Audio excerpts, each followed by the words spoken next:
میں یہ جو جدوجہد کر رہا ہوں یہ اپنی ذات کے لیے نہیں کر رہا، یہ اپنی قوم کے لیے کر رہا ہوں، آپ کے لیے کر رہا ہوں، آپ کے بچوں کے مستقبل کے لیے کر رہا ہوں۔ اگر آپ اپنے حقوق کے لیے نہیں کھڑے ہوں گے، آپ غلاموں کی زندگی گزاریں گے، اور غلاموں کی کوئی زندگی نہیں ہوتی۔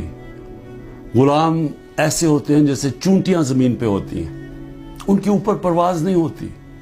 اور یہ بڑی خواب کا نام تھا پاکستان، نعرہ تھا لا الہ الا اللہ۔ پاکستان کا مطلب کیا کہ ہم کوئی انسان کے سامنے نہیں جھکتے، لا الہ الا اللہ انسان کی غلامی سے ہمیں آزاد کرتا ہے۔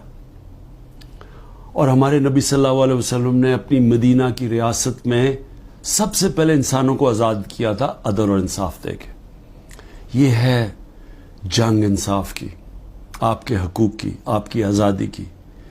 اور کبھی بھی یاد رکھیں، کوئی آزادی پلیٹ میں رکھ کے نہیں دیتا۔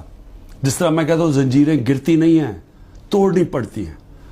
پرامن احتجاج آپ نے کرتے رہنا ہے جب تک کہ آپ کو آپ کا حق نہیں ملتا، اور وہ سب سے بڑا فنڈامنٹل رائٹ ہے ووٹ کے ذریعے اپنی حکومت منتخب کرنا، نہ تو کسی اور کوئی قبضہ گروپ اس ملک کے اوپر قبضہ کر کے بیٹھ جائے جو آج قبضہ کر کے بیٹھا ہوا ہے۔ شکریہ۔